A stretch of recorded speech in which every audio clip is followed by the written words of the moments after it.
cars and he wants to move into the hybrid world. So if you remember from last year, we already have one hybrid. Yes. We got one last year, and that's the one I have. And I'm pleased to report that the regular line cruisers, that these are all Ford police utility vehicles, and the regular ones that the marked ones that you see around town get anywhere from 10 to 12 miles per gallon gasoline. Wow. Yeah, the new one, the hybrid that I'm driving, is anywhere between 22 and 24 miles per gallon. Huge difference. So yeah. How much mileage do you get, or how much distance you get on a charge? It's not a charge. So, it's not like a Tesla. I think it charges. I don't know much about the technology, to be completely honest, but I think it charges itself. So, okay, so it's not a plug-in hybrid. No, it's not a plug-in. No. Okay, I have a Toyota hybrid, and you can leave the car on all day long, and when the battery runs down, the engine kicks in and charges the battery. Right. Yeah, that's what happens with this. It's very interesting to drive, Yeah. but it has all the same performance as the regular cars, and it's not like we have the family we have a Jeep, and when I'm at a traffic light in the Jeep, this is my personal car, one of my personal cars, it shuts off, and when you step on the gas, it starts back up. This doesn't do that at traffic lights, so it's running. So if I'm driving, say, along Beechwood Street, you'll be going 30 miles an hour, and it has the speedometer and it has the tachometer, and the tachometer will be at whatever 2,500 RPM. Yeah, right. RPM. It'll just shut off. So the tach will get down to zero. And as long as there's no like real giant hills, so just cruising around, it's on battery. Car goes silent, but all the it's supporting the lights and the radio and all the electronics in it. There's quite a bit of electronics in the vehicle. So it's working at least for my purposes, and I haven't heard anything bad from departments that are using them on patrol. So it seems like a ground ball to move to that type of model. Bill, is your vehicle an Explorer? Is it I forget the name that they put on the police version of the Explorer. It's Police Interceptor Utility, a PI, Police Interceptor Utility. Yep, it is. It has the two battery, or probably has more batteries. I don't know exactly where they hide the technology, but to support the radios and lights and all the so it basically looks like a regular Interceptor. Yeah, you couldn't tell the difference between the one on the cover of the sheet that Justine will put up in a little bit and the one I drive. It just, the only difference is it has a little tag on the back that says Police Interceptor Hybrid. Okay, and it looks identical to the rest of your Explorers in the fleet, the Interceptors. Yep, can't tell the difference. Okay. Chief, have you had any problems with yours at all? So there was a recall. I was driving along probably about a month ago, and it completely it would lose power, like nothing, and then it would come back, then it would lose power, and it was still running. So I pulled over. I'm like, oh God, I'm gonna have to be towed. I was in Situate, and then I turned it off and I started it up, and all the lights come on in the dash. I turned it off, started, basically rebooted the thing, and it was fine. It never happened again. I brought it to Janelle and asked them to read the error code. And they said there wasn't an error code. There was no error code found.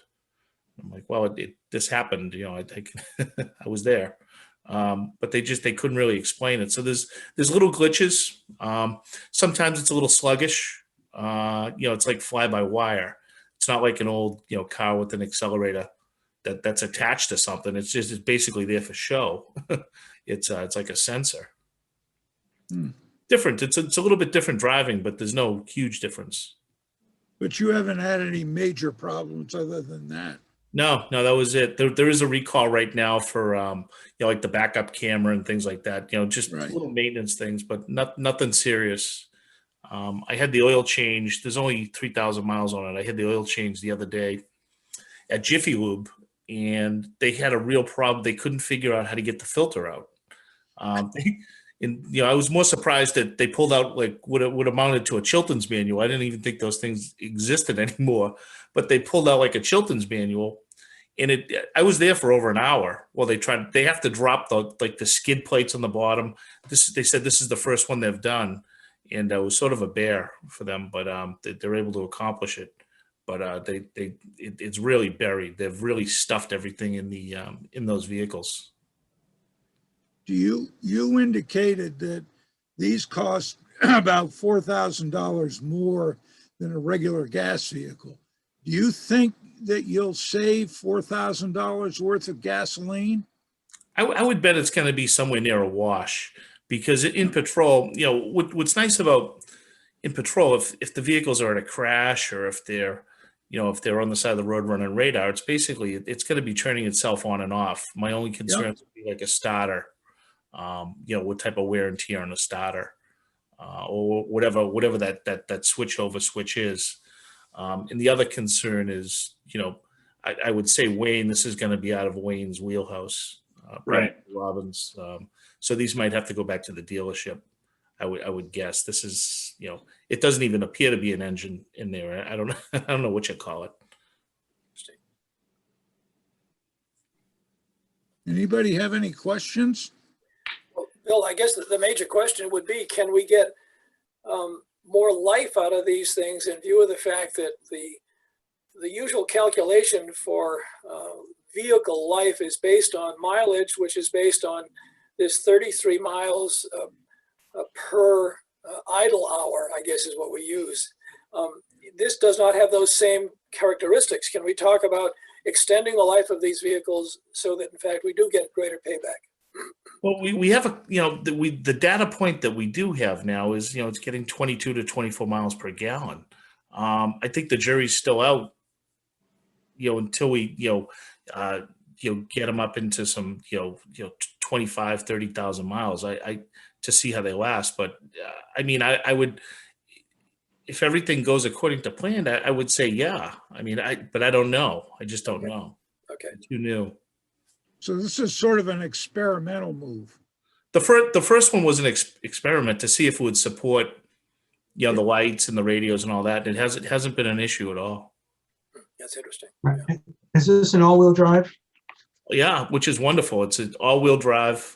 We don't have to worry about putting chains on the cars anymore, which was a real nightmare. We'd literally have to, have the tow company come down and put chains on the cars if snow is expected. Right.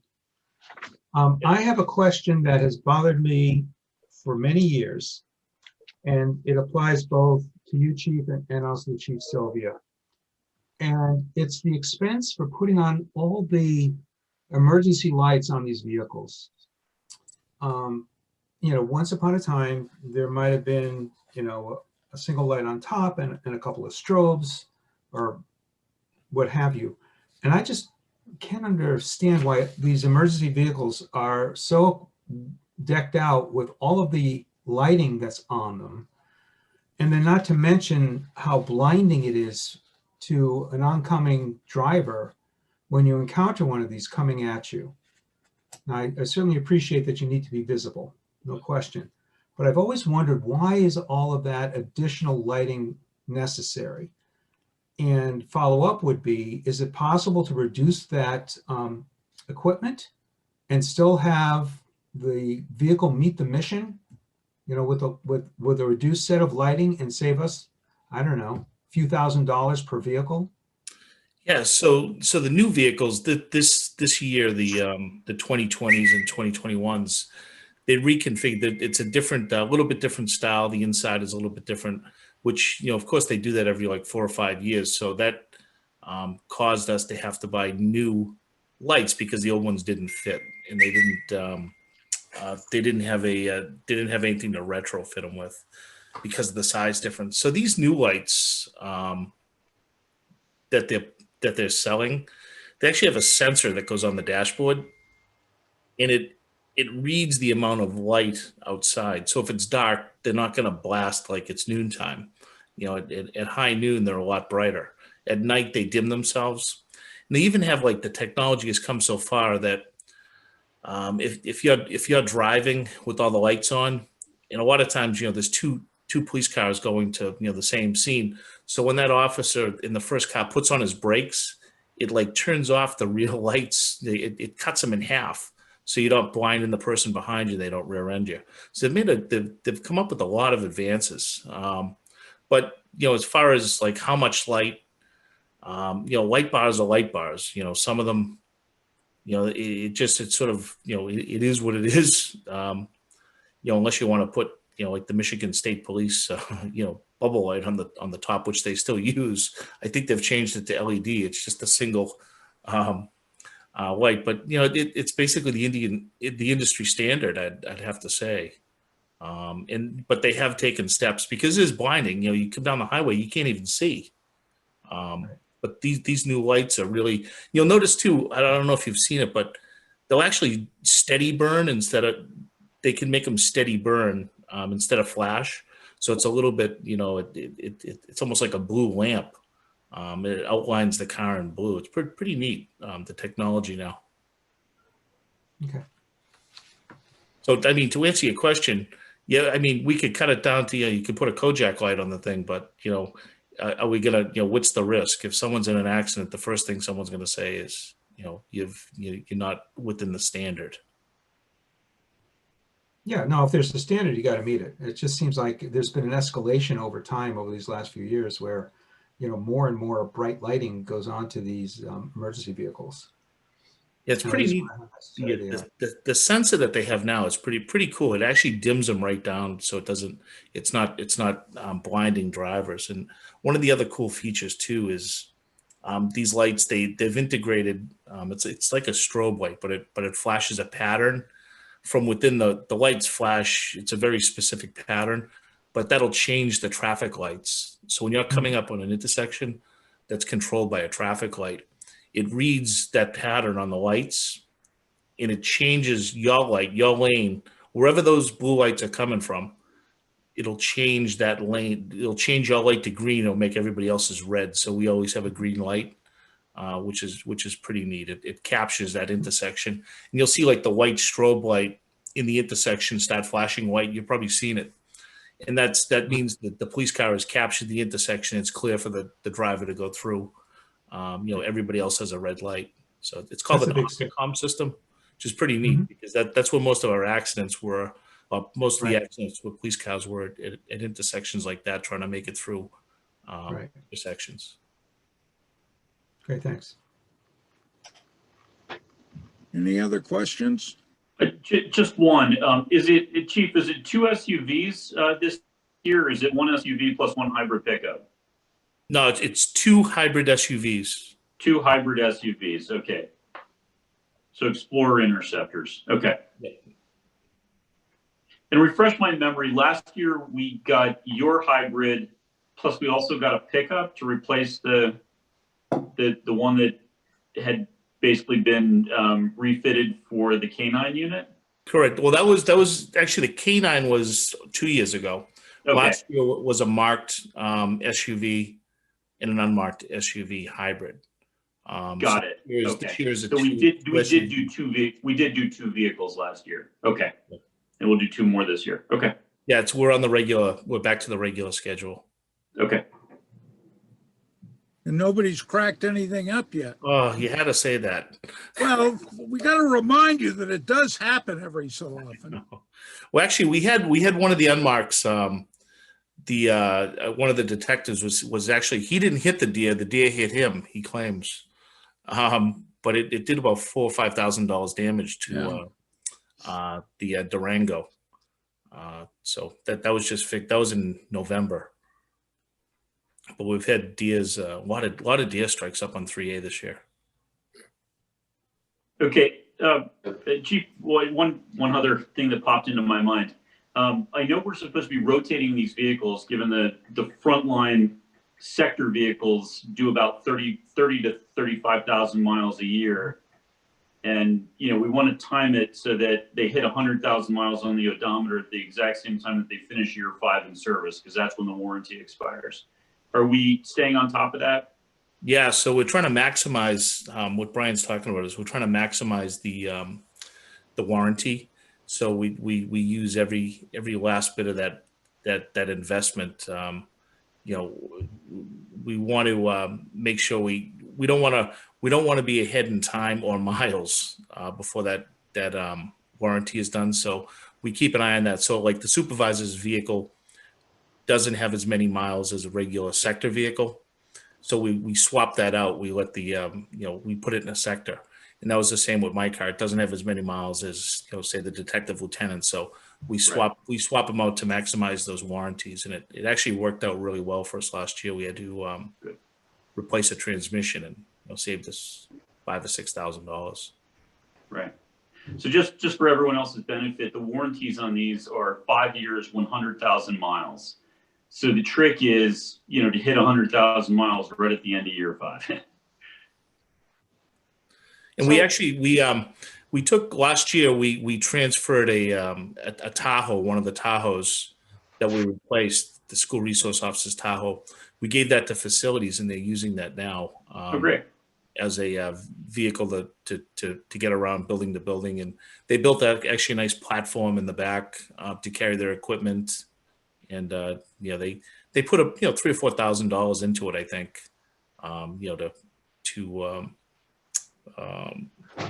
change out tires and things like that. But it worked out well, so it's been good for them. And they actually share that with the emergency management.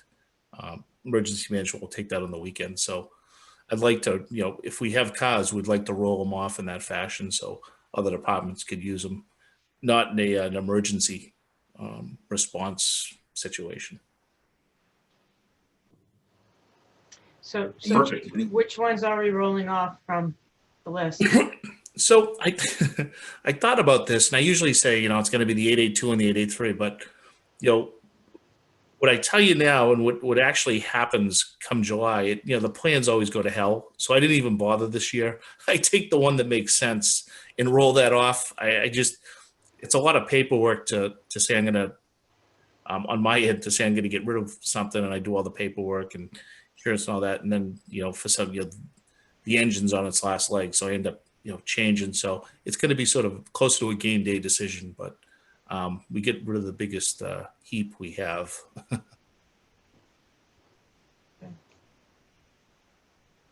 Any other questions at all for Chief Quigley? And Chief Sylvia is Chief Sylvia is waiting anxiously in the wings. so it's the same. Oh, there he is. So it's the same vehicle. Chief Sylvia's,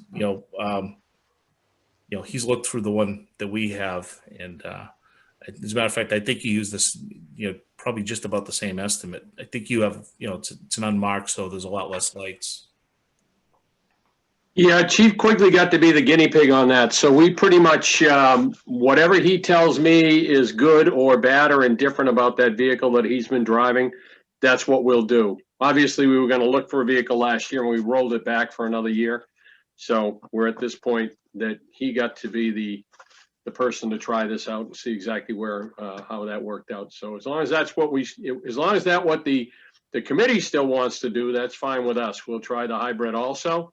If you feel that it's a better way to go, then we're all in favor of giving it a shot. A little bit different with us that we keep a vehicle for a long time. It's just, we'll just leave it at that. So, But you don't have quite as much idle time sitting by the side of the road waiting for speeders. no, we don't do that. But when we do go to calls, it does. That's what it does. It drives to a call. And I sits. understand So, they'll still run, but yep. probably not on a regular basis, hopefully. Certainly not to the extent that the police department does. Yeah.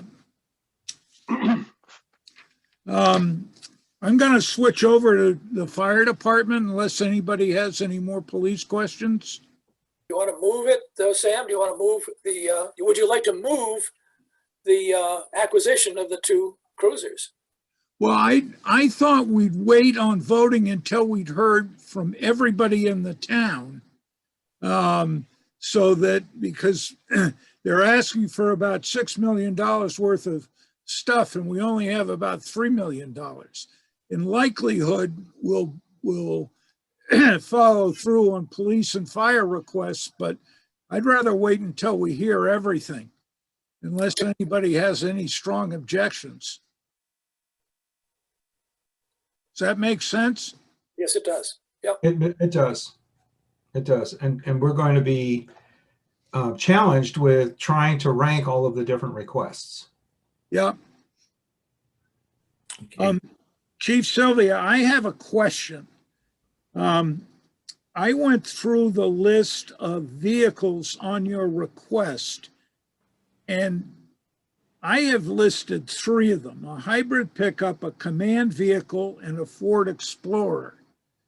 I don't know if the command vehicle and Ford Explorer are duplicates asking for the same thing, or whether it's just the same vehicle. So we're asking for one vehicle, Sam. We're replacing the Ford Explorer, the 2008 Ford Explorer that is now 12 years old. So we're only asking for the one vehicle. I think at one point we had discussed the thought process of maybe going to a pickup truck as opposed to an SUV. And, you know, again, I think that it's just the replacement of the SUV for the mission that it serves. To add, we had thought about the pickup truck, and we had thought about putting a plow on the front of it and doing a whole bunch of things with it. But I think we also looked at expenses and how often it would be used and so forth. And we went back to just asking for the replacement of the one SUV. So we can scratch the pickup and the Ford Explorer. And Yeah, the single SUV is what we're looking for. Okay. And that's a hybrid? I believe it's going to be exactly what Chief Quigley spec'd out from last year. Yep, okay. I just needed to clarify that because there was too much stuff there. You know me better, Sam, that I wouldn't ask for things that I knew wouldn't get approved. How's that sound? I know. Why don't you take us through your requests then? And start with engine 2 repair, then the rescue jack, and then the command vehicle. Actually, Sam, just before we leave the SUV, question, Chief. My recollection was we needed to replace 2 vehicles in your fleet. Did we replace one last year and put your command vehicle on hold, or refresh my memory? So last year we replaced an ambulance. So we replaced a 12-year-old ambulance last year, which is on order at this time. And we rolled the SUV back for an additional year to try and take a little bit of the burden off of the capital allotment for last year. Okay. Sorry to interrupt. Please proceed. No issues. No Sylvia, issues. I think it's all yours now. So the first thing that Sam mentioned was the repairs to the corrosion on engine 2. Engine 2 is a 2010 Pierce rescue pumper. Obviously, I think Michelle, I was scrambling today because I thought that we had already sent all the pictures with of the corrosion under the truck, and we hadn't. So I think she sent that to you today, or some of the photos. And then I spoke to the individual that gave us the quote on the repair, and he sent additional photos. So I don't know if they've hit your OneDrive yet or not, but we have a pretty good detailed look at what the underside of the truck looks like. It's kind of in the same mode that the ladder truck was in that same window of time, 10, 12 years, that the paint is now starting to rust off of the truck. The rust is starting to get into the metal itself. So what we're looking for is to do the same thing we did with the ladder truck, and we've done with the pickup truck that we do own, which is the Squad, the little forestry truck, that we send it over to the vendor over in Whitman, and he in essence takes the body and lifts the body off the frame, and then gets in there and sandblasts everything. So he brings it down to bare metal, reprimes, repaints, and does everything, and then puts it all back together. The work that was done on the ladder truck, we did that because obviously we were seeing that same corrosion issue, but we had seen what he had done with a few other Pierce ladders the same way, and it came out, I be very honest, I think it came out exceptionally well. So we then turned him loose on the Squad truck. The Squad now is well, It's 17 years old at this point, and we keep our fingers crossed. It still runs well. It doesn't get a ton of mileage, and there's no need to replace it. So we threw some money at getting the corrosion taken care of, so we wouldn't have to worry about that. So now we're looking at the engine for the same reason. The engine replacement, fingers crossed, isn't till 2034. So the idea is that I think the quote is in the 2022 range, off the top of my head, and or 25, I guess, somewhere in that range. We throw that money at that truck now because the replacement on that truck is $500,000. So what we're looking for is to extend the life and to keep it as safe as possible by making sure that we don't have, you know, a rusty truck that becomes a safety issue somewhere down the road. So that's what the request there for that is. And we looked at doing it last year, and again, to try and take a little bit of pressure off of the budgeting process, we rolled it back to this year. But based on the photos and based on talking to the vendor, we're kind of in the window to get it done. And when I went back to the vendor, I said, will you hold your price? And he said, yes, he would. So it's no additional cost to us, same amount of work. And as I mentioned, the process will be that he will lift the physical body, you know, the body off the cabin chassis, and then get in there and sandblast everything, reprime, repaint, and then re-undercoat so that we don't, hopefully that will hold us through for the next 14 years, 13, 14 years. So that's what that process is. Any questions on that? No? And if you want, you're welcome to come down and take a hard look at what's going on. I think the photos pretty much detail where we have for issues. It's the same issue we ran into with the ladder truck, that the corrosion is starting to affect the frame rails themselves as well as the things that are attached to it. The other thing I mentioned real quick is when we purchased the last truck, which is now engine one, we went to what they refer to as the Northeast package. So the entire underside of the truck is either stainless steel or galvanized. So hopefully we will not run into that same issue that we ran into with this truck, which was just, you know, regular mild steel. Mm-hmm. The question I have for you, Chief, is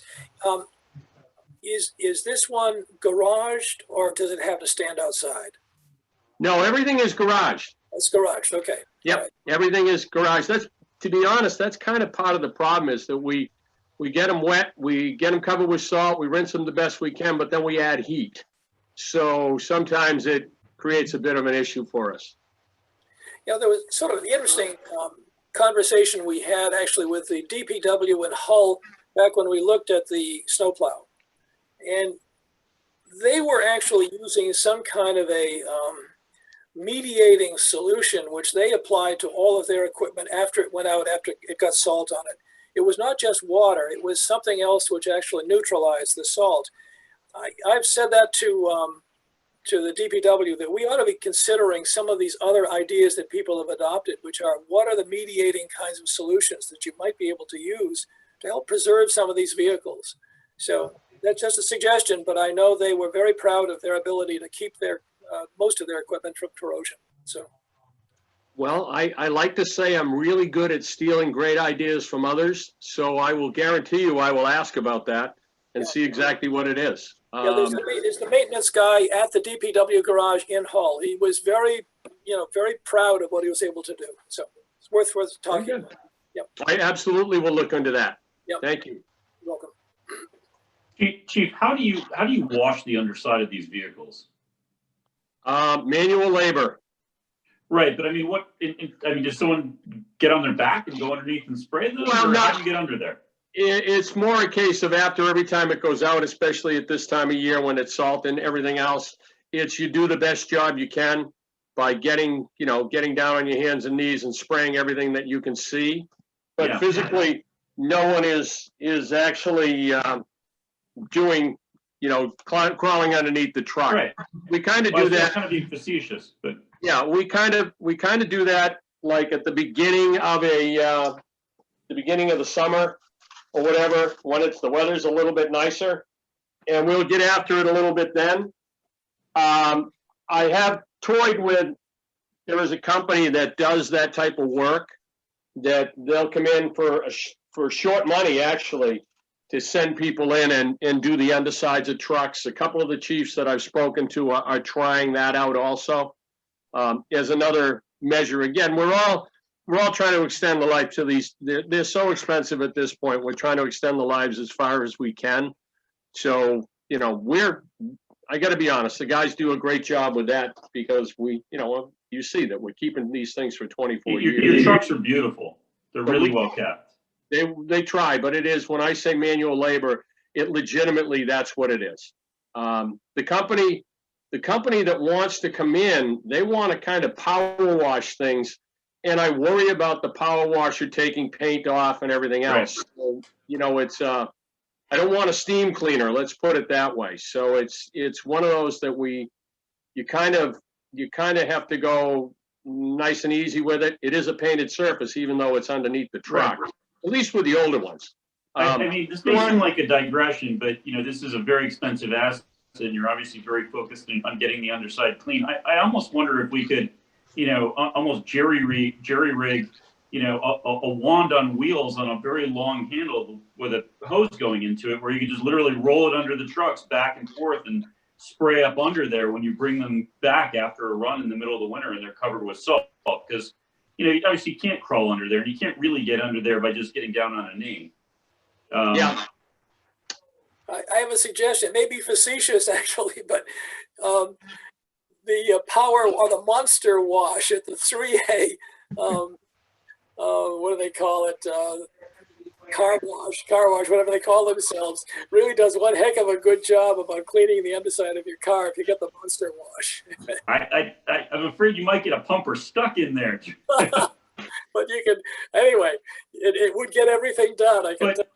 But there's got to be some simple device that you could turn on and then just drive over it, right? That we could set up in your parking lot. There's got to be a simple solution here, Chief. Let's take it offline and try and figure it out. We have actually had that conversation with DPW about the thought process. Is there some kind of a truck wash, like we talked about, an additional bay or whatever that you could drive a truck? Right, that's $500,000. I'm just thinking about, you know, a bunch of sprinklers that you can drive over, right, slowly. We'll look into something. My guys are good at creating things. That's the other thing they're good at. So yeah, we'll absolutely. Sorry to digress. Why don't we move on? That's okay. No issues at all. Any other questions about the truck? Okay. The next order of business was the replacement of the rescue struts. Now, first and foremost, what's a rescue strut? It's a stabilization device. So when we go to motor vehicle crashes or building collapses or whatever the case may be, it's a stabilization device so that you can protect the people that are in the vehicle as well as the individuals that are trying to extricate said souls from such things. So the ones we have are very labor intensive, number one. They're somewhat heavy, and they're difficult to deploy. And they've, you know, at this point, they're old enough that they're not really beat up, but the technology has changed. And the technology that we're looking for is just, you know, they've built a better set. It's a different company, but they built a better set. They're more easily deployed, and they'll take up less space on a truck. So we'll be able to bring them with us wherever we go. We'll put it on the first truck that goes out. And the thought process, again, it's a safety issue. And anytime, you know, I'll use anytime you see you go to an accident scene or you see something on TV where a vehicle is upside down or on its side or in any type of precarious position, the idea is that you deploy these struts and stabilize the scene so that you don't have to worry about somebody getting hurt. And unfortunately, with everything that's going on in the world and the new design of vehicles, vehicles are designed to crumple. And as we had, you know, last week with the accident up on 3A, you know, the vehicle did what it was supposed to do. It sacrificed itself, but it collapsed itself to a point where the extrication of that soul took a considerable amount of time on a vehicle that was not perfectly stable, it would have been a perfect example of why we want one of these, or why we want to replace, not what we want, that we want to replace what we presently have. So that, if they're easy enough to use, then they're more quickly deployed, and therefore people will use them as needed. So that's kind of what we're looking for on the rescue struts. I think I provided you guys you folks some pictures of this, of what we were looking at, which is the new rescue jacks, and that's the biggest thing. They're stabilization devices is what it comes down to.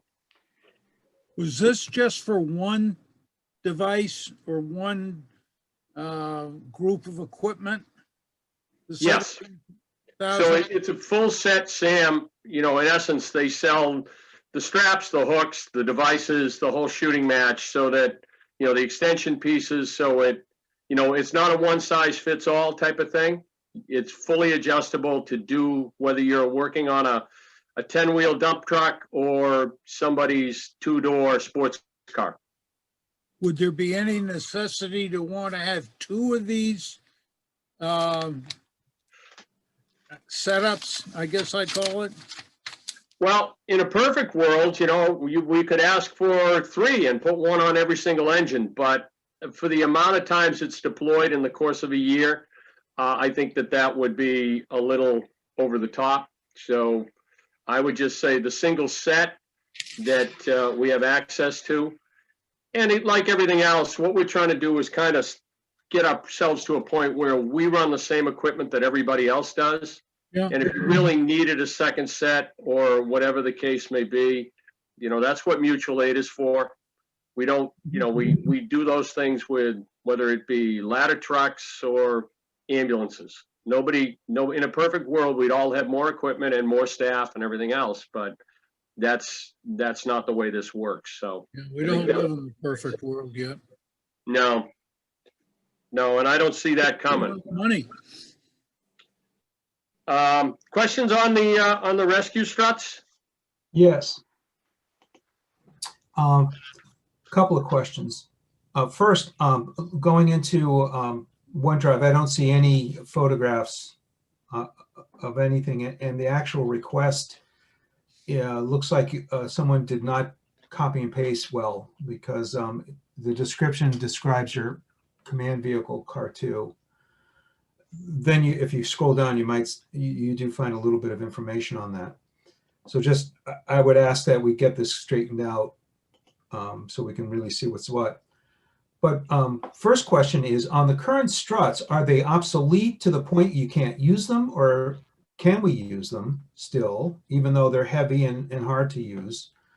And how much life have we left in them? How old are they? And So what we're hoping for is that we're going to be able to trade them and get some money, because there is some life left in them.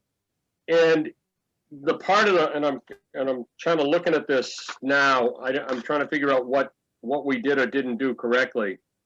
But the original ones are now coming up on 14 years old. Mm-hmm. And as I mentioned, they're not beat up. It's just a question that the technology has changed, so that the newer ones are lighter and more easily deployed. The vendor is willing to give us something toward them. Now, we could keep the old set, but to be very honest, if we keep the old set, it'll probably go into storage and it won't get used a ton. So what we were hoping for is to get some type of a trade-in allowance for that. So, I'm not sure exactly what that's going to be, because this is a little bit fluid based on the fact that we've been talking with this vendor again for a couple of years, and I'm not sure what they've come up with for what they want to give us, or what they're willing to what kind of a deal they're trying to make with us. So I really don't know about that. So the bottom line is that it's not that the technology has gotten better, because it's lighter and faster and more easily deployed by one person. The ones that we have take multiple people to get them deployed. And unfortunately, as you all know, we run kind of bare bones here. If 2 individuals are trying to, when we roll out to an accident scene, if 2 individuals, or 2 or 3 are trying to extricate somebody, doesn't leave an extra set of hands to do much else. So to take the time to, what usually happens, and unfortunately this is the way it happens, people take a little bit more risk because of the fact that that's just the way we operate. So we're trying to do something that creates a higher level of safety for everybody involved. And if we can deploy these with one person, then they're more likely to be used every single time we need them, not just when it gets really hairy. Would you say that the ones you have now are so cumbersome that sometimes they don't get used when they should have been? The answer is yes. Chief, the only question I would have is, I'm a little puzzled as to exactly how are they deployed? How are they used? In other words, do they stabilize the vehicle that's damaged, or what do they do? So they stabilize the vehicle that's damaged. You can think of it as almost like the third leg of a triangle. So if a vehicle's on its side or unstable, Okay, between a question of the strut and the way the strut fits in and the straps that are used, it in essence creates a brace. So I that's see. really what they are. I see. They're braces, and they're fully adjustable braces. I see. Okay, thanks. Any other questions? Your new command vehicle. The last thing I'd mention about the struts is if it gets to a point where we need to do it, and welcome to the land of COVID, it's very difficult to do anything as far as demonstrations. But, I can probably get some video and so forth to share with you, and then we'll go from there. And I have one of my lieutenants who is actually, he sits on the FEMA task force for confined space rescue. And he's the one that's really driving us to go to this next level of this strut, that he uses them on a regular basis and trains with them on a regular basis. And he's the soul that I lean on for good advice on this stuff, because he's part of the FEMA task force for Massachusetts. So he knows what everybody else is using in the state, and he knows what is good and what works best. So I'd love to give him, he's the one that actually wrote up part of the proposal. And I would love to, as my time here is getting short, I would like to have, I'd love to introduce him to you guys, so that somewhere down the road, he will probably become the subject matter expert on all things that are extrication and safety related on that standpoint. So maybe I'll roll him out at some point when you guys would like to have a presentation when you have time. So Chief, I actually just looked up the manufacturer, and they have a bunch of videos on their site. So now I understand what these things are. So I direct you guys to do the same. They have very, very instructive videos. What was the Thank you, name you Susan. looked at? Susan, what name did you look at when you looked it up? What did you put in as a search? Well, right off of the invoice that is on our OneDrive is Acme thread struts, and Okay, they're made by Parametric Technologies. And okay, just take a look. And as I mentioned, these are the ones that the FEMA task force is using. So, God forbid we had some type of a horrific incident that we had to bring multiple agencies in here. It's always nice when people use the same stuff. It makes life a little simpler and a little safer. Thank you for that, Susan. Okay. The last thing is the command vehicle. So as I said, the goal is to replace the 12-year-old Ford Explorer that now has 96,000 miles on it, and it is just starting to become a money pit at this point. We had to spend, I think it was $1,600 last month, because the entire exhaust system and everything else was getting to the point where it was dumping CO into the vehicle itself, and it was unsafe. There was all sorts of sensors going off and lots of stuff happening. We shipped it down to Paul Shepard at Minot Motorworks, and Paul, by the time he got through fixing all the things he needed to fix, as I said, we were at $1,600, which kind of bothered me a whole bunch. And then next thing you know, the assistant chief who's driving this, Chief Dockray, walked into my office and informed me that now it needs motor mounts. So I'm told that that won't be that expensive, but this vehicle is starting down that slippery slope. At the same time, at 12 years old, corrosion is becoming an issue. So, you know, God forbid I come back to you and say something is broken, or this thing, we always laughed about the last one we traded at 12 years, that it was going to go belly down with all four wheels sticking out straight. So we don't think it's quite there, but it's very close. So it's, I think we've done, well, what we've done is what we said we'd do, and we try to get 12 years out of it, and we have. But at this point, as I said, 96,000 miles, 12 years old, it's probably time. So that's what the request is for. And that's going to be a hybrid, or? Again, that is up to the committee. The reason that we asked for the hybrid last year was the thought process that both the police department and the fire department were going to try out a hybrid. Yeah. And see how they worked. And we rolled back the fire department to this year from last year.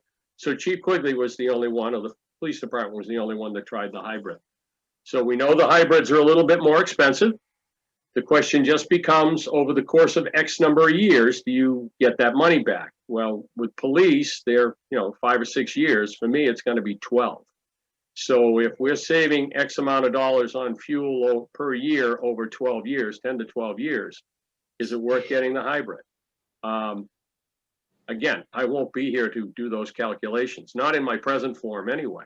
So,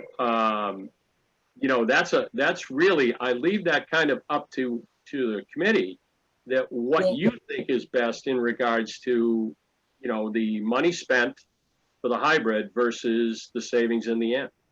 Do you have any feeling for how much gasoline you'll save a year? Well, if you think about the fact that we're only putting, less than 10,000 miles a year on a truck, on that vehicle. It's somewhere in that 8 to 9 range. Then, how much gas are we burning? As mentioned earlier, there are times when it will sit on the side of the road for hours at a time at an incident scene. But again, that's not a huge piece of the puzzle. So there is some idle time issues here. It's not like a fire truck that every time it goes out, it sits on the side of the road and idles. And we worry about the mileage, the hours, and that's why we have hour meters on those things as opposed to the SUVs. So I think that, again, if you think about the fact that over 12 years you're gonna run this thing for 95 to 100,000 miles, then is there a possibility that you recoup the additional costs? I would think so. The problem would be if somewhere down the road that we realize that the maintenance of these is going to be more of an issue than, as Chief Quigley is mentioning, that there's more, this is brand new technology. So what does that mean down the road? I honestly, to be honest, Sam, I don't have a problem going either way. One of the things that we've tried to do is to try and stay with the same type of vehicles for both departments. And that's, to be very honest, that's why the vehicle I'm driving is a Tahoe, because we thought that was the way we were all going to go, was to the Tahoes. And that kind of fell apart on the police side because the Tahoes were not taking well to the way that they were used in the police department. So therefore, they went back to the Fords and the Explorers and that type of stuff. So I now have the one out of sync vehicle, which is the Tahoe, which seems to be running fine, knock on wood, no issues, but it's treated differently. Again, the 8,000 miles a year that it receives versus, they put that much on it in a matter of months. So I think we're okay. So again, if you want to stick with the same vehicles so that somewhere down the road it's a fleet, and that if we ever get to a point where we have our own internal maintenance, it's fleet maintenance, which is one of the reasons we went to the Tahoe many years ago. that's up to you. Again, I'm just looking to replace a vehicle with pretty much the same thing we have, which has to be, again, all-wheel drive, four-wheel drive, whatever the case may be, because it can go 24/7, 365. It's just you can't have the rear-wheel drive vehicles that some others might use in some time. So that all being said, my preference is just to replace the 12-year-old vehicle. If you believe that, that the hybrid is the way to go, because somewhere down the road, we will save enough money that we manage the additional cost, that's fine. If we want to stick with a regular conventional gasoline vehicle, then that's fine also. So, I'm willing to listen to the committee and tell me the arguments either way. What you think is what I would say, Sam. Gee, thanks a lot. I could just turn around and say, yes, we need to have a hybrid because it's the green way to go. And everything that I've been doing for the last bunch of years, including electric vehicles for town hall and everything else, is all about being green. And and I've been convinced by Tanya that everything should be green, and we're going to have our own microgrid and our own e-panels and all sorts of stuff. If I could find an electric vehicle, I'd go that way too. But I think those are a few years out. That we're full electric with a battery range and everything in a truck or even it's coming. They're looking at it on school buses right now. So I just did a quickie calculation. But I figured that if over the life of the vehicle, if you did 100,000 miles, the differential in fuel consumption is about 5,000 gallons between a hybrid and a gas-powered vehicle, according to 10 to 12 miles per gallon on the gas and 22 to 23 on the hybrid. And over the period of time, that could save you $12,500 in fuel cost. So. Hey, Sam, I have a question. Sure. On the OneDrive, there are two quotes. One's for an Explorer XLT at $42,000, and the other is for a PIU hybrid for $48,000. Which is which? So the PIU is what they refer to as a police interceptor unit. That's the hybrid. That's the more expensive of the two. And the other quote is for a normal gasoline-powered vehicle. It's not another vehicle you're looking for. No. It's another quote on the replacement. Yeah, it was an either or. It was an either or is what we were trying to go with. That was to show what the cost of the regular gasoline-powered vehicle would be versus the. So the difference is about $6,000, and we're projecting 10,000 saved. So that's fine. I'm going to ask you the same question I asked Chief Quigley, and that is there any way to cut this expense for Wayland lights down? Why do these vehicles need so many? To me, it seems like cosmetic versus real functional, mission critical lighting. Can you explain why these are necessary? So I heard Chief Quigley's answer, and what I would bring it down to one word, and the first word is safety. And what I would tell you is that I have driven over the course of the last 14 years, driven multiple vehicles with different degrees of lighting. And I have, especially in intersections, it is hazardous as all can be. And I always use where I live here, and me trying to get out on 3A at Lower King Street without a lot of lights on the side of the vehicle, because the vehicle does not have a light bar on the top, is dangerous. So it does come down to safety. What we run for lights as opposed to what the police department runs for lights, both of these vehicles are, I hate to use the term unmarked, but they are. They don't have light bars on the top. So we put a set of lights in the top of the windshield that face forward and some grill lights in the front of the truck or the front of the vehicle that face forward.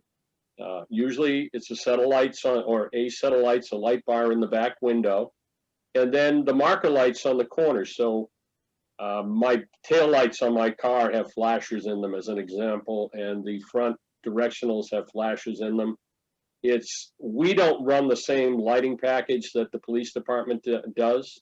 It is what it is. The unfortunate piece for me is that because we only replace a car every 12 years, the lighting technology has changed drastically since the last time we bought vehicle lights. So it's very difficult to trade in anything that we presently have in the vehicle into something new. It just doesn't work well. These are, everything now is LED. It's the stuff that we had, some of it is, it's expensive not to do that, to try and trade it over. So I heard you ask that question earlier, Michael, and that's all I can really say is it really does come down to a level of safety. I was very interested to hear the chief's comments about the fact that these things dim themselves down at night, and because one of the things that drives me crazy is lights in the windshield that reflect back at me when I'm trying to drive at night. If you think it's difficult for you when I'm coming at you, it's difficult for me being inside the vehicle and seeing out. So it's one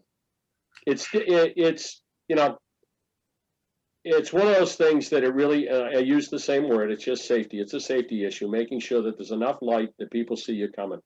And in the world we live in, and people on their cell phones, even though they're not supposed to be, but the old handheld thing kind of fell apart when COVID arrived, and everybody's back to the old habits of riding around with their hands on their phones. At the same time, the windows are rolled up tight, and the insulation in the car is pretty good. So they don't hear me coming, and then finally, all of a sudden, they peek in their rearview mirror and they see all those bright lights, and they almost drive off the road. But that's a different story. So it really does. And Chief also mentioned the fact that we now have strobes involved in it. It's just a white strobe that you really don't even see that sets off all the traffic lights for us, so that we can proceed through traffic lights. Police respond in a slightly different mode than we do usually. We're so used to the fact that fire trucks are not race cars. So we're used to going at 30 and 40 and 50 miles an hour, depending upon what road we're on. I don't drive the SUV that fast unless I'm trying to come home from someplace and I'm on the highway. But that's kind of what we do with the lighting systems. Ours are a little bit less invasive, I guess, than what the police put on. Our packages are usually a little bit less, and it's just enough lighting to make things like 90-degree intersections as safe as possible. Coming at people, going away from people, that's a different story. But I hear you about the front lights. My car has a set of light bars. They're up high too because of the fact it's a Tahoe. So it can be a little bit much, but it's just that's the idea behind them. Mm-hmm. Okay. Chief, I don't have a better idea. Let's put it that way. How's that sounding? The chief can go back to the standard. I just don't have a better idea. If I had a better idea, I'd tell you what it was.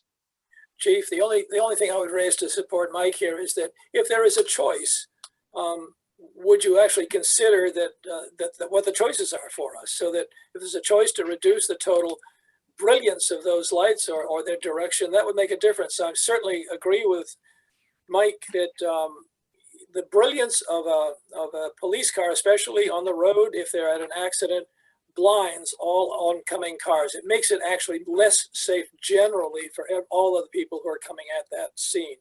So there is a reason to actually take a look and say, what is the right thing to do here if there are choices, So that's all. I completely agree.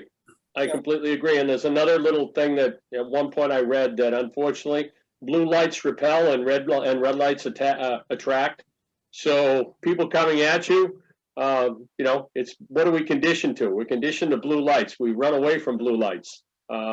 Everybody's curious about red lights. It seemed like a silly comment, but it was one of those things that, whatever we can do to make it as safe as possible. And you're absolutely right, Ralph, that anybody coming at a scene and being blind, that's how people get hurt. So I will absolutely take a hard look at that. And if it's something as simple as, once the car is stuck in park, that all the lighting, the additional lighting dims down to just about nothing, almost like flashes on the four corners of your car, so that you can do it and not blind people and be as safe as possible. I'm all about that.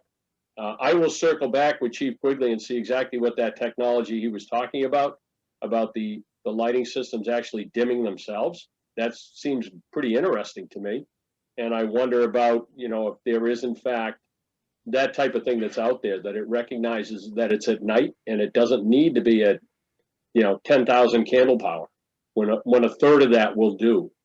So very, very interested to take a look at that, and very happy to see if that's something we can incorporate into a vehicle. Thanks. No problem. Any other questions? Thank you very much, Chief. Appreciate it. You're entirely welcome. Everybody, please stay safe. Better days are coming. We'll do a presentation tomorrow night for the selectmen, and you'll be able to hear about what's going on. It seems to change on a moment's notice as far as vaccines and vaccine availability. I'll give a little plug for the task force. We're working our tails on this. It includes public health, public safety, emergency management, town management. We are ready to go. That's what I'll tell you. We, the town, are ready to go. As soon as we can get some vaccine, we want to get the vaccine into people's arms. So, and as a certain member of this committee, I've had an opportunity to watch a few videos from a gentleman that lives down just outside of Manhattan, I believe, that explained all of the technology to me and everything else, Ralph. That's pretty cool stuff. Let's put it that way. So when you get a chance to speak to him, tell him that the plug from an old Cohasset guy saying, very impressed, to the chief. I'll definitely tell him. He'll be impressed too. So that's nice. All right. A quick one on that. Pass along a compliment. The old goats did have a presentation by the health people in town, and I was impressed at how well organized it really is. I think the big question, Chief, would be for us is in phase 2, where a lot of us most of us are in phase 2 now. Is the governor finally going to give up on trying to do this sequencing, which he's doing, and finally allow some of this vaccine to be distributed for phase 2? Do you know? So they changed. I sat through his press conference today, and then I sat through an hour conference with Secretary Sutters tonight. And the bottom line is they're going to tell us that we're not going to get the amount of vaccine that we want at first, because they just, the federal government hasn't released as much as we want. But we will be starting with everybody north of 75 as early as next week. Okay. So we'll be getting some. We're just not going to get the amount that, what we'd hoped to get. The good news is when we did all of our planning, we structured our clinics so that we can build up or ratchet down whatever depending upon how much vaccine we get. So it really does come down to just what does the federal government release, what does the state release to us. But as of today, they said everybody north of 75 is now step 1 of phase 2. And then they pushed everything back and put the 65 plus year olds and people with 2 comorbidities up into the second part of phase 2. So we're going to start taking care of the people that are most at risk. Everybody north of 65 and anybody. Ralph, there's hope for you and I. That's right. I'll give you another piece of data, which is we talk to our son every Saturday, so we get a lot of data. So we asked him about the actual manufacturing capability at Pfizer. They're right now at 1.2 billion doses for this calendar year is what they're planning on, but they just upped it last week to 2 billion doses. So there's no lack of energy or supply at that level at all. And you've got Moderna on top of that, right? So between Pfizer and Moderna, there's probably lots of supply. It's really a distribution problem, quite frankly, I hate to tell you, partly at the federal and partly at the state level. That's where it all is. It's not at the manufacturing level right now. So the good news is we, the town of Cohasset, and I have a lot of confidence in saying that, we, the town of Cohasset, are ready to go. We can, Fantastic. Great. we can make this happen. And, you know, the senior center, so Wilkett Commons is turned into a phenomenal facility. We're ready to go. So with any luck, we'll have some good news by tomorrow, then that maybe things are going to ratchet up, but we're ready to go when they're ready to go. So anyway, Let me ask you one other question on this, because the other piece of this is you have to have some way to sign up. Right now, you can see on the website for the state that you can sign up if you fit a category that in fact is approved. The question is, are they going to change that website to allow this new category, namely the people above 75, to actually put their name in and get onto a list? Ralph, there was an announcement on the TV at the news today that starting next week, I think Wednesday, but I'm not sure on the date, that the website would be open for people over in that second tier, so to speak, Okay, to be able to sign up and make an appointment. so we're talking about a week from today, roughly, something like that. I So- don't believe so. Don't Yeah. quote me, because I've been known to be wrong before. I don't want to steal Pam and Mary's thunder, but in conjunction with Jason Federico, we have a pre-registration form that we hope to be rolling out tomorrow. So that's Great. between the group of us. And the idea of the pre-registration form is so that we're going to open that up to everybody in town. It's going to be a private clinic. So it's people of Cohasset and people that work in Cohasset will be our clinics. We're not going to open up to the entire state. That being said, what we're trying to do is we're trying to use the pre-registration form to see if we can look at what the demographics are. Okay, How many people in each group do we have? So we can make sure that we order enough vaccine as the vaccine becomes available. What we don't want is to turn around and say, okay, we've got 400 people that we're trying to get vaccine for, and we only order 200 doses. So we're trying to stay ahead of that, and that's all going to happen. You know, I kind of stealing their thunder. They've been working their tails off, especially Pam, trying to get this up and running, and I hope to see that it'll be up and running by tomorrow, and we'll do the big presentation tomorrow night. So I kind of let the cat out of the bag here, but as I said, when I say the town of Cohasset is working hard at this, that's what we're talking about. We've got a pre-registration form that we'll do that'll be even in advance of when the clinic opens up, and then you have to go back in and re-register or register for the clinic itself. But we want to know, what are we looking at? Yeah. How many souls in the town of Cohasset actually want to get vaccine? Because part of the problem has been that even during phase 1, they had all of this vaccine available, but there were a lot of people in healthcare that didn't want it. So, so they're holding it aside for them. And it's like, finally, the governor today said, no, we're not doing that anymore. So that was part of the press conference today. It was a very enlightening press conference. that's terrific. Right. Yeah. So anyway, thank you again. And, Thank you. If you need anything further from me, you know where to find me. Yeah, At we least do. At least for a little while longer.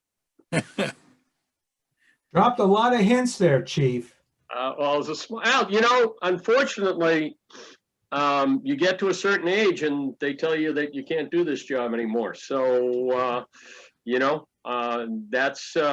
that's not. I just see a big fat smile on your face. It's not during 21, so I'm okay with that. But it is what it is.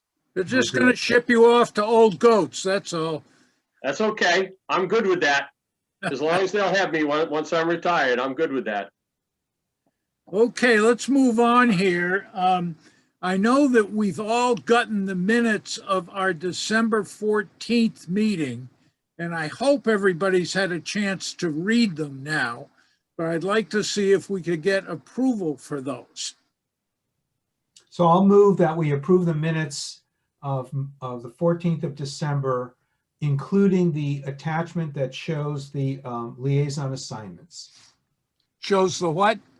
Liaison assignments. That's on a separate. Oh, okay. We should probably treat those as two separate items, Michael. Okay. So I move that we accept the minutes of the 14th of December. Do we have a second? Second. All those in favor, Ralph, Aye. Brian, Aye. Susan? You have to unmute, Susan. Aye.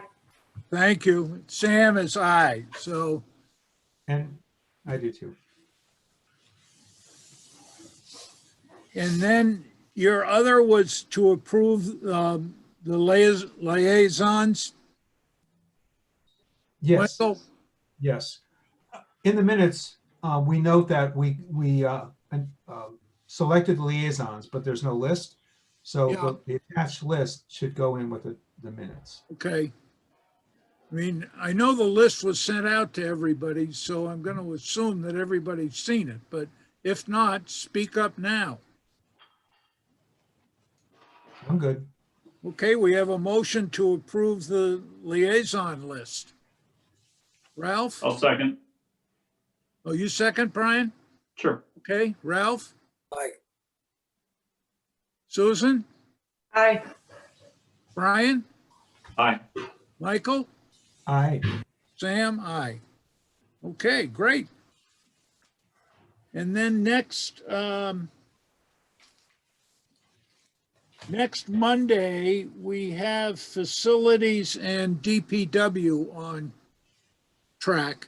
I have some confusion over the salt shed because I've seen two different figures, 500,000, and then in the article in the Mariner, it's up to 800,000.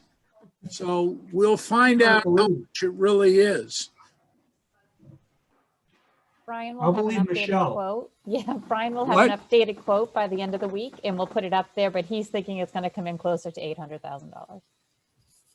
So it's now up to 800.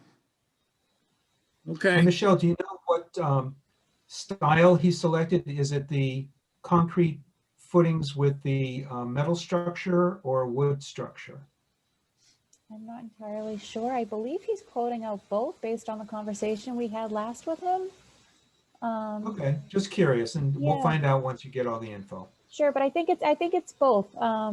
After Susan did her research and then you presented it, I think he decided to quote out both. Mhm. Thanks. Okay. Michelle, is he going to be prepared to address where we're going with our salting strategy and requirements going forward, as opposed to just coming in and explaining we need a bigger building? Because, okay. I believe we spoke about it a little bit with Mike a few weeks back. I think he's prepared to discuss it. I think the thing that he'll have to work on between now and then, so he's prepared to discuss, is the brine test that Ralph, I believe you asked about it at one of the previous meetings. So we'll make sure he's prepared to discuss that. Right. Right. I mean, the other things that jumped to mind, I know, there was a study that someone on capital budget had uncovered a few years back. It was Nathan Redmond that, I know I had forwarded at some point, suggested that we should be using a lot less salt than we do. And then I also understand that there are some new regulations that suggest we're not going to be able to put down as much sand in the future. So I just think it's really important that whatever it is that we're designing for our future requirement as opposed to the past. Right. Sam and I met with Brian on Zoom and Michelle Okay. 10 days ago, and we got into it fairly deep. And all I can tell you is I'm content with the way Brian's approaching this, and I think he does have all of those concerns in mind. And we'll hear what he has to say, but I think he Okay. really, As long as he's prepared to address it. I think he is. Okay. anybody have anything else? Yes. I wanted to revisit the question on how capital budget wants to deal with the IT question. Deal with what? With the IT requests, how we're going to liaison with the schools and with the town now that the schools have a separate IT director. So I've raised a question before. Do we want to have the schools liaison take over all the IT? or should we have the IT liaisons, and Sam, that's me and you, work with not only Ron Menard, but also the new director of IT at the schools? I had a conversation with Lisa, I think it's Radigan or something like that. And my understanding of what the schools are doing in IT is just purely school-related IT. Yeah. And I think the concern I would have with the town is that the schools decide to go off and do some mega IT project that creates a requirement that the network system the town has in place can't handle. Right. And it goes further. And I think we really have to make sure that Ron Menard is sort of overseeing the school's requests and agreeing that they be approved.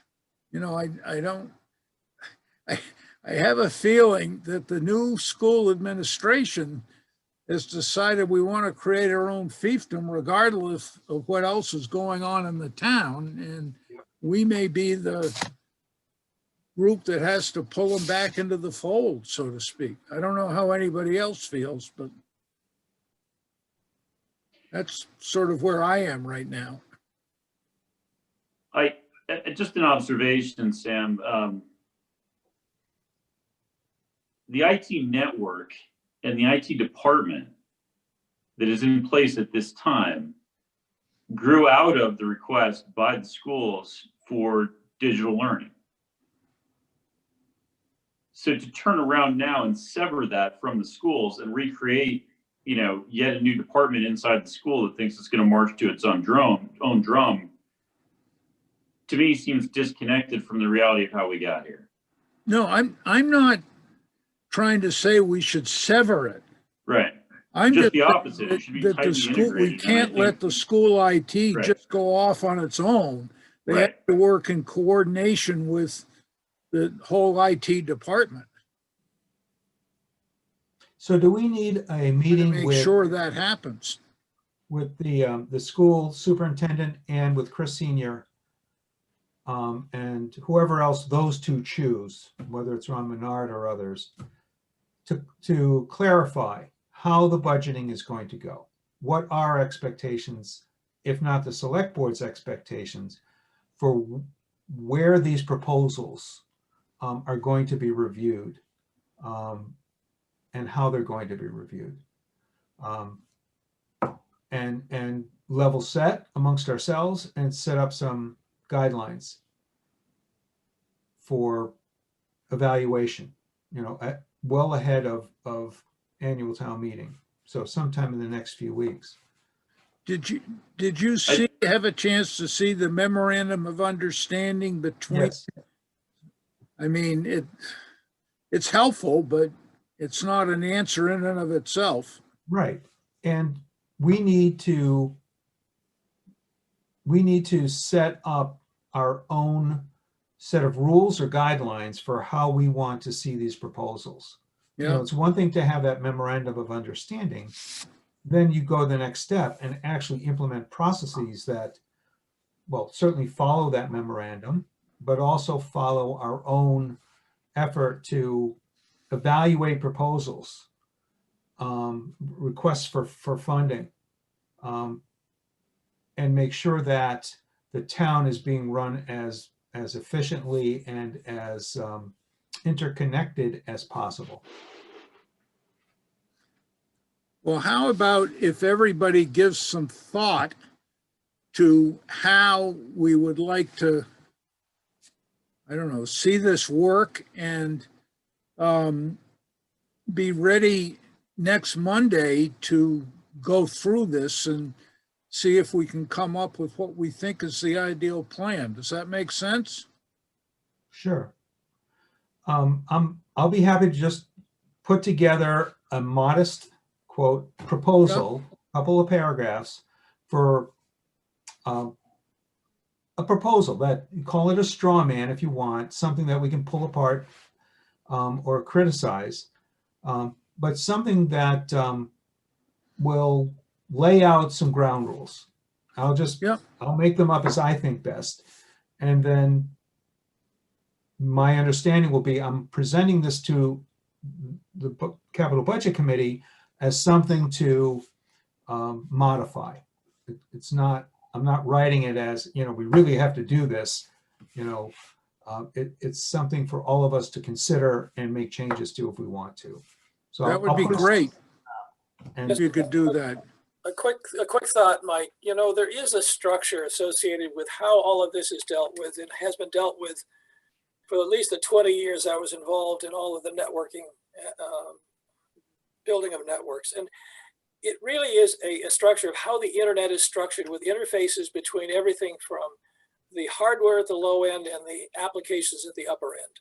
And the reason for that structure was to make sure there were interfaces between each of the various layers of the internet itself. And really what you're talking about is where does the school fit? They certainly fit at the top level where there are applications, and they may even fit a slightly bit below that where there are interfaces with, for example, the network itself. But there's a structure already in place, well designed, and in fact is the basis of all hardware and software now that runs on the network. And that's almost a naturally built structure to have that discussion. You probably know that structure, but if not, I can get it for you. So I'll certainly take anything you have, Ralph. Absolutely. I'll review it. okay, Happy to. good. I'll do that. Sure. Okay, great. Thanks for the time on that. Thank you. Anybody have anything else? I'll entertain a motion if we want to adjourn. Or we can stay here all night Move to adjourn. until Michelle cuts us Second. off. I'll second. All those in favor? Ralph? Aye. Brian? Aye. Mike? Aye. Susan? Aye. Sam? Aye. We'll see you all next week, I hope. Great. Good meetings. Have a Sam. great week, Be everyone. safe. Yeah. Okay. Good night. Night. Good night. Night. Thank you.